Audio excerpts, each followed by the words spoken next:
नमस्कार,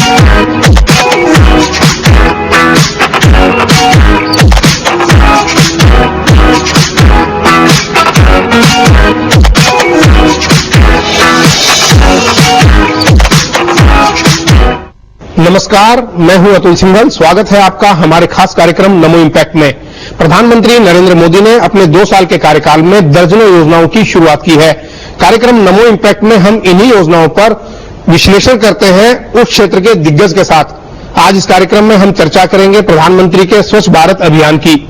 स्वच्छ भारत अभियान प्रधानमंत्री की एक महत्वाकांक्षी योजना है, जिसकी शुरुआत उन्होंने 2 अक्टूबर को महात्मा गांधी के जन्म दिवस के अवसर पर की थी। 2 साल में ये अभियान कहां तक पहुंचा है और इस स्वच्छ भारत अभियान के पीछे प्रधानमंत्री की क्या सोच है और सरकार की क्या योजनाएं हैं, आइए देखते हैं इसकी एक रिपोर्ट। प्रधानमंत्री नरेंद्र मोदी ने 2 अक्टूबर 2014 को महात्मा गांधी की जयंती पर अपने ड्रीम प्रोजेक्ट स्वच्छ भारत अभियान की शुरुआत की थी। स्वच्छ भारत अभियान या क्लीन इंडिया कैंपेन देश का सबसे बड़ा स्वच्छता अभियान है। प्रधानमंत्री ने हर भारतीय से इस मिशन में शामिल होकर इसे सफल बनाने की अपील की। वर्ल्ड बैंक ने $150 करोड़ का ऋण भारत स्वच्छता अभियान के लिए मंजूर किया है। इसका लक्ष्य भारत में खुले में शौच की समस्या को रोकना, हर घर में शौचालयों का निर्माण करना, पानी की आपूर्ति करना और ठोस और तरल कचरे का उचित तरीके से खात्मा करना है। इस अभियान में सड़कों और फुटपाथों की सफाई, अनाधिकृत क्षेत्रों से अतिक्रमण हटाना शामिल है। इस सब के अलावा इस अभियान में लोगों को स्वच्छता के प्रति जागरूक करना भी शामिल है। भारत सरकार ने राजनीतिक दलों, गैर सरकारी संगठनों, निगमों और सक्रिय लोगों की भागीदारी से स्वच्छ भारत अभियान को 2019 तक पूरा करने का लक्ष्य रखा है। 2019 में महात्मा गांधी की 150वीं जयंती है। स्वच्छ भारत अभियान को सही तरीके से लागू करने के लिए 19 सदस्यीय विशेषज्ञ समिति बनाई गई है। इस समिति के अध्यक्ष वैज्ञानिक रघुनाथ अनंत माशेलकर हैं। माशेलकर वैज्ञानिक और औद्योगिक अनुसंधान परिषद के पूर्व महानिदेशक हैं। 2 अक्टूबर 2014 को जब पीएम ने ये अभियान शुरू किया, तब उनके साथ पार्टी अधिकारी, बॉलीवुड कलाकार आमिर खान, हजारों सरकारी कर्मचारी, स्कूल और कॉलेज के छात्र थे। प्रधानमंत्री को उनके कैबिनेट मंत्रियों का भी भरपूर सहयोग मिला। इसे जन आंदोलन बनाने के लिए उन्होंने 9 लोगों को चुना था, जिनमें प्रियंका चोपड़ा, शशि थरूर, सचिन तेंदुलकर और अनिल अंबानी शामिल हैं। केंद्रीय प्रदूषण नियंत्रण बोर्ड के अनुसार शहरी भारत में हर साल 47 मिलियन टन ठोस कचरा पैदा होता है। इसके साथ ही 75% से ज्यादा सीवेज का निपटारा नहीं होता है। ठोस कचरे की रिसाइकलिंग भी एक बड़ी समस्या है।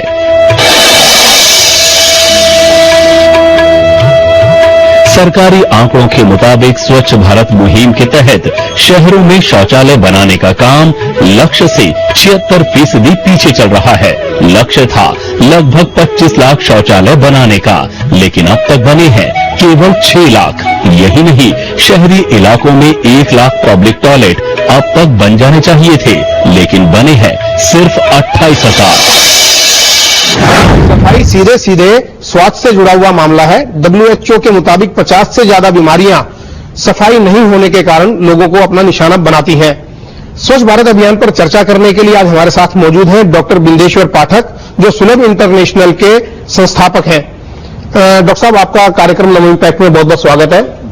हालांकि आप किसी परिचय के मोहताज नहीं है, लेकिन हम चाहेंगे कि फिर भी आपके बारे में एक छोटी सी रिपोर्ट अपने दर्शकों को दिखाएं। महात्मा गांधी के विचारों और दर्शन ने न जाने कितने ही लोगों को प्रेरित किया, जिन्होंने इतिहास रचा। उनमें एक बड़ा नाम है डॉक्टर बिंदेश्वर पाठक का। सुलभ इंटरनेशनल के संस्थापक बिंदेश्वर पाठक महात्मा गांधी से बहुत ज्यादा प्रेरित रहे हैं। गांधी जी की ये बात कि पहले भारत को स्वच्छ करो, आजादी हम बाद में हासिल कर सकते हैं, ने उन्हें खासा प्रभावित किया और वे गांधी जी के स्वच्छता मिशन से जुड़ गए। इस दिशा में बहुत काम किया, कई आविष्कार किए। लगभग 44 साल पहले नई और उन्नत स्वदेशी तकनीकों का आविष्कार किया जो सुलभ शौचालय के नाम से मशहूर है। बिंदेश्वर पाठक जॉन एफ कैनेडी से भी खासे प्रभावित रहे हैं। भारत में खुले शौच की समस्या आज भी बड़ी समस्या है। ऐसे में समझा जा सकता है कि जब बिंदेश्वर पाठक ने अपनी युवावस्था में इस दिशा में काम करना शुरू किया होगा, उस समय ये कितनी बड़ी समस्या रही होगी।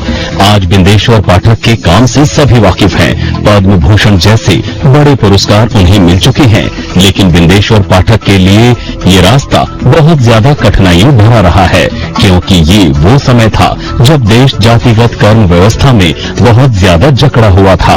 ऐसे में एक ब्राह्मण परिवार में जन्मे बिंदेश्वर पाठक के लिए केवल घर के बाहर समाज में काम करना ही कठिन नहीं था, बल्कि घरेलू मोर्चे पर भी इस बात को साबित करना था कि जिस दिशा में वे आगे बढ़ रहे हैं वो बहुत मुश्किल काम है और भविष्य में बहुत बड़े बदलाव लेकर आएगा। बिंदेश्वर पाठक का जन्म बिहार के वैशाली जिले के रामपुर गांव में हुआ। उनके दादा मशहूर ज्योतिष शास्त्री थे और पिता आयुर्वेद के डॉक्टर। समाज के तानों की परवाह न करते हुए जब उन्होंने इसके डिजाइन को तैयार किया तो उन्हें 2 से 3 साल का समय लग गया। उसके बाद समय समय पर वे इसमें सुधार करते चले गए। 1970 में बिहार में सुलभ शौचालय बनाने के लिए उन्हें मंजूरी मिली थी, जिसके बाद बिंदेश्वर पाठक ने सुलभ नाम से अपनी संस्था खोल दी। बिंदेश्वर पाठक का आइडिया कामयाब रहा। आगे चलकर सरकार की ओर से भी उन्हें प्रोत्साहन मिलने लगा। अपने इस सफल प्रयोग की वजह से आज सुलभ इंटरनेशनल अंतर्राष्ट्रीय ख्याति प्राप्त संस्था है। समाज को दिए अपने अमूल्य योगदान के लिए बिंदेश्वर पाठक को राष्ट्रीय व अंतर्राष्ट्रीय स्तर पर कई पुरस्कार भी मिल चुके हैं, जिसमें एनर्जी ग्लोब पुरस्कार, प्रियदर्शनी पुरस्कार, दुबई अंतर्राष्ट्रीय पुरस्कार, अक्षय ऊर्जा पुरस्कार और भारत सरकार की ओर से पद्म भूषण पुरस्कार शामिल है। डॉक्टर साहब, आपने जो है सफाई अभियान पर, स्वच्छता पर, शौचालय पर काफी काम किया है, कई दशकों से आप लगे हैं। सबसे पहले ये सफाई की बात जो है महात्मा गांधी ने की थी। क्या कारण है कि जो नीतियां, जो दिशा उन्होंने दिखाई थी वो पिछले 60, 65, 70 साल में लागू नहीं हो पाई? अब कारण एक नहीं है, अनेक कारण है। जैसा आपने कहा, गांधी चाहते थे कि देश साफ सुथरा हो और यहां तक कहा था कि आजादी बाद में, स्वच्छ भारत पहले। जो आजादी की लाल ले रहा और स्वच्छता की बात पहले का। फिर शौचालय की बात की उन्होंने। खुले रूप में जो शौच की प्रथा थी और आज भी है, तो गांधी ने कहा था कि एक तो फ्रेंच लकड़ी का इस्तेमाल करो जी, और जब तक शौचालय घर में न बने तो टट्टी पर मिट्टी, ताकि जो मक्खी है वो शौच पर न बैठे और फिर वही बैठ करके वो खाने के सामान पर बैठती है जी, खाद्य पदार्थों पर। कहा अभी वो 50 से अधिक बीमारियां से फैलती। 1968 में जब हम इस काम में आए तब हमारी शुरुआत यहाँ से होती है। तो ये आपने जो कहा सही कहा कि महात्मा गांधी, लेकिन जो महत्वपूर्ण बात यह है कि महात्मा गांधी के बाद अन्य नेताओं ने चर्चा की इसकी, लेकिन जो वर्तमान माननीय प्रधानमंत्री मोदी जी हैं, तो मोदी जी ने जिस प्रमुखता से स्वच्छता की, शौचालय की बात की है और किसी ने पहले नहीं की। क्या कारण 70 साल तक ये फाइलों में या किताबों में दबा रहा? उसके कई कारण हैं। टेक्नोलॉजी नहीं थी, सरकार की प्रायोरिटी नहीं थी, और जो योजना बनाते हैं उनकी योजनाओं में शौचालय को बहुत महत्व नहीं था। तो एक कारण तो है नहीं, अनेक कारण। मंशा और इच्छा शक्ति की कमी थी भी है। तो देखिए, अब ये हुआ कि प्रधानमंत्री जी ने अब इसको जागृत कर दिया जी, चाहे देश को जगा दिया स्वच्छता के लिए, शौचालय के लिए। हर आदमी स्वच्छता की बात कर रहा है, शौचालय की बात कर रहा है। आपकी बातों से ये लगता है कि केवल जागरूकता की बात हमने की है, जागरूकता के लेवल पे मामला हुआ है। कहानी, कविता, पेंटिंग से सफाई कम से कम नहीं होगी, ऐसा लगता है। ये ऐसा नहीं है, काम हुआ है और हो रहा है, लेकिन है क्या कि जो ऑर्गेनाइज तरीके से जो काम होना चाहिए वो अभी थोड़ा कदम और हो सकता है। तो हर काम में एक पॉजिटिव देखना चाहिए, कैसे हो सकता है। स्वच्छता की बात एक है, और शौचालय की बात एक है। तो संबंध दोनों का है। शौचालय के मामले में क्या है कि जो अभी 12,000 रुपया अनुदान के रूप में सरकार देती है जी, और उसमें जो शौचालय 12,000 में अच्छा नहीं बन सकता, तो मैंने प्रधानमंत्री जी को स्वयं लिखे गया है और उनके जो प्रधान सचिव है निपन मिश्रा जी, उनको जाके कहा हमको, आपने सुझाव दिया है सुझाव दिया जी, कि 30,000 से कम में शौचालय अच्छा नहीं बन सकता। तो उसका उपाय क्या हो सकता है? तो हमने कहा है कि वही 12,000 रुपया यदि आप सब्सिडी देते हैं तो दीजिए, रेस्ट जो है आप बैंक से दे सकते हैं, बैंक को अलाउ कर दीजिए। अब उनके जो सेक्रेटरी अभी आए हैं डीक्यू वाटर में जी, उनको भी ईडी कटा में कहा हमने कि आप बैंक में लोन दे दीजिए तो लोग शौचालय बनवा लेंगे, क्योंकि हर के पास पैसा नहीं होता है। पहला है कि बैंक में लोन मिल जाए तो हो सकता है। दूसरा है कि 30,000 रुपया भी सरकार दे पाए, बहुत अच्छी बात है, हो सकता है। मतलब उसको राशि को बढ़ा दिया जाए जो अनुदान की राशि है सरकार की तरफ से। तीसरी बात है कि इसमें जो कॉर्पोरेट सेक्टर के लोग, तो कॉर्पोरेट सेक्टर में जैसे अब CSR का प्रोग्राम चल रहा है, अभी हम लोग काम कर रहे हैं लुधियाना डिस्ट्रिक्ट में, तो एक एयरटेल कंपनी है, उसने पूरा जिला ले लिया लुधियाना। अच्छा, गोद ले लिया। हाँ, उनकी भारतीय फाउंडेशन की संस्था है जी, तो भारतीय फाउंडेशन से पूरा जिला ले लिया है। तो हमारे पास 1,000 कंपनियां ऐसी हैं जिनके प्रॉफिट 10,000 करोड़ से अधिक है।